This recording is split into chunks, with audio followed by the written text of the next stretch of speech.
Welcome parishioners of Delgany, of Newcastle, Newtown Mount Kennedy and Calry, and also parishioners of Narramore, Timoleon, Castledermot and Kinnay. Next Sunday is Palm Sunday, and it is the beginning of Holy Week. And this Holy Week is going to be a very different one from the Holy Weeks we normally spend.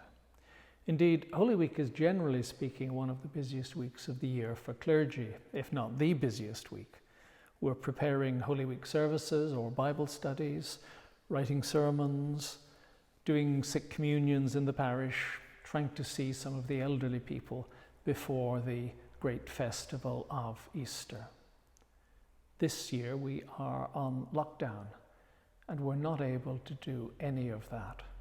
And many clergy will be feeling a certain amount of guilt.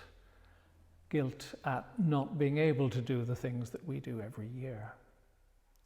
I think the Archbishop had that in mind when he wrote to the clergy this year, asking us to be mindful and to spend our time differently this Holy Week. The verse that comes to mind is the verse of Psalm 46, verse 10. It's one that you may well know, you will certainly have heard it. It says, "Be still and know that I am God." Be still and know that I am God. If you're used to being very busy, being still probably doesn't come easy to you.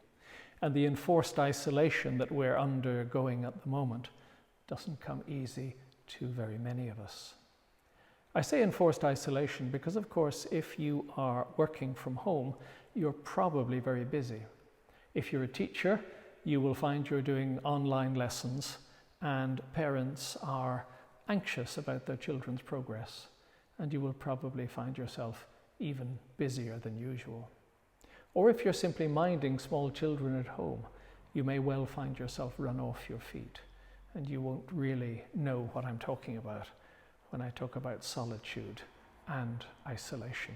But if you are in some of the other categories, you're not a health worker, you're not working in a hospital or a nursing home, you're not run off your feet at the moment, you're probably spending more time indoors than you normally would, and probably spending more time on your own. How do you use that time this Holy Week? Well, I suggest again that we look at that verse. Be still and know that I am God. You'll remember in the pages of the New Testament that Jesus again and again during the course of his earthly ministry went up into the hills and spent time in prayer, in reflection, contemplation, devotion. Time and again his disciples went looking for him, didn't know where he was, and they found him up in the hills on his own in prayer.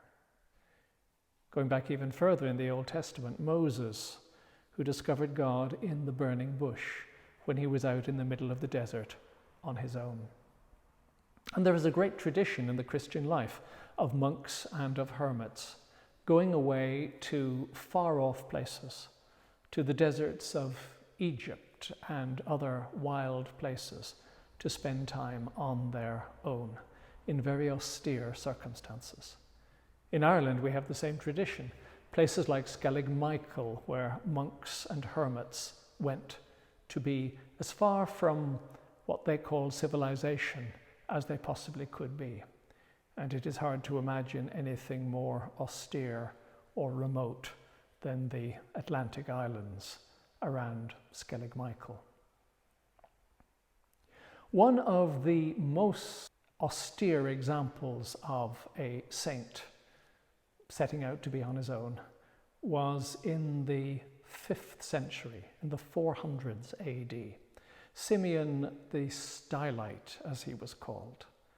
Simeon spent 37 years on the top of a pillar so that he could spend more time with God and more time in devotion. Apparently Simeon was a very religious man from the time of his youth. He entered a monastery at about the age of 16, and his devotions were so austere that his fellow monks decided he was too much for them. and they put him out of the monastery. Simeon went out into a desert place, and he spent a year and a half in a hut living on his own. But after a while, even that wasn't enough for him, and he discovered a pillar, probably left over from an old Roman temple or whatever, out in the wilds of Syria. And there he spent 37 years on top of a pillar, devoting himself to prayer and to God. His meals were sent up to him in a basket on the end of a rope, and anything else presumably came down the same way from the top of the pillar. Not that he had very much, because he was living a very austere life indeed. People used to come to hear him preach.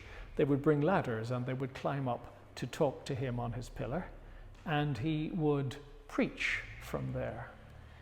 And in contrast to his very austere life, it is said that his sermons were very moderate, full of common sense. I'm not suggesting that we should spend our time on the top of a pillar. I don't think that would be very helpful.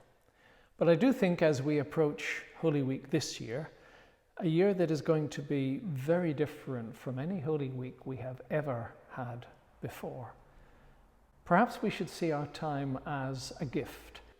If you find you have a little more of it this Holy Week than you normally have, then use it wisely.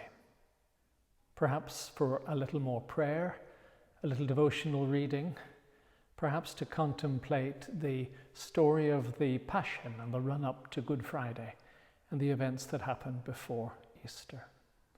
Perhaps simply to reflect, to be still and know that God is indeed God. Amen.